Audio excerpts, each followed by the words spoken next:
केदारनाथ के महान तीर्थ में स्वयंभू वादकों और नर्तकों के वादन गर्जन से एक नई बहस छिड़ गई है। तुम लोगों ने प्रशासन ने तमाशा बना रखा। चल अब ये बजना नहीं चाहिए। मंदिर का ढोल है वो बजेगा सिर्फ। कुछ लोग कह रहे कि उन्हें रोककर ठीक नहीं किया गया।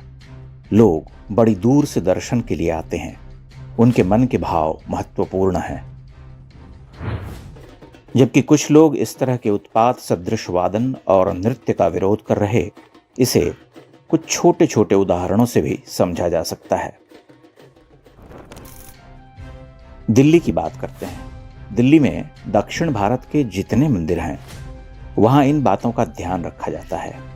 गायन और वादन वही करते हैं जो वह काम करते आ रहे हैं। मंदिर प्रशासन ने जिन्हें उस काम का भार दे रखा है। दिल्ली के मयूर विहार में उत्तर गुरुवायूरप्पन मंदिर में तो विशेष आयोजनों पर केरल से वादक बुलाए जाते हैं। सामान्य दिनों में मंदिर में रहने वाले वादक पूरी लयात्मकता से चेंड, तुरही और नगाड़े जैसे वाद्य बजाते हैं। क्या कोई सोच सकता है कि मंदिर में नाचने, गाने, बजाने का हर इच्छुक अपने वाद्य यंत्रों के साथ वहां शुरू हो जाएगा? असंभव है। दक्षिण से लेकर उड़ीसा के सभी विशाल और महान मंदिरों में यही अनुशासन है। जैसे पुरोहित का चुनाव होता है वैसे ही बजैये रखे जाते हैं। फिर केदारनाथ जैसे महान तीर्थ में ढोल झाल लेकर बजाने, गाने और रील बनाने की छूट क्यों होनी चाहिए? केदारनाथ मंदिर तो एक ऐसी घाटी में बना है जहां पर होने वाला कोई भी कोलाहल वहां की पारिस्थिति को ही प्रभावित कर सकता है। मंदिरों में अब लोग दर्शन नहीं करते, भगवान के साथ सेल्फी लेते हैं। सभी मंदिरों में सेल्फी चलती है। विग्रह की कोई गरिमा नहीं, गर्भगृह की पवित्रता और अनुशासन का कोई महत्व नहीं। क्या यह ठीक है? अनुशासन विहीन जीवन की अनुशंसा या बढ़ती प्रवृत्ति तो विचित्र है। अगर केदारनाथ में श्रद्धालुओं की संख्या बढ़ी है तो वह संख्या अपनी मर्जी से मंदिर परिसर में गायन, वादन या नाटक नहीं कर सकती। आप अपनी गाड़ी में गाते बजाते हुए जा सकते हैं, पैदल यात्री झुंड में वैसा कर सकते हैं, किंतु तीर्थ स्थल पर पहुंचने के बाद तो उस गरिमा का सम्मान करना होगा।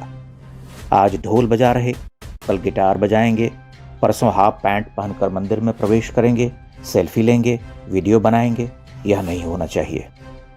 हर नियम कानून के लिए सरकार लाठी लेकर खड़ी नहीं हो सकती। कुछ निज विवेक भी तो हो। प्राचीन और महान तीर्थों का अपना भावलोक होता है। वह कोई साधारण देवालय नहीं है। शतियों से एक परंपरा चली आ रही। उस परंपरा का ध्वंस कोई साधारण घटना नहीं है, क्योंकि उस ध्वंस के साथ आप बहुत कुछ ध्वस्त करने की तैयारी कर रहे होते हैं। एक आम उदाहरण दे रहा। दक्षिण के मंदिरों में मंत्रोच्चार की परंपरा किस पवित्रता से निभाई जा रही, इस पर आपने कभी विचार किया हो? भला वह कैसे संभव हो सका है? एकमात्र उत्तर है अनुशासन, कठोर अनुशासन।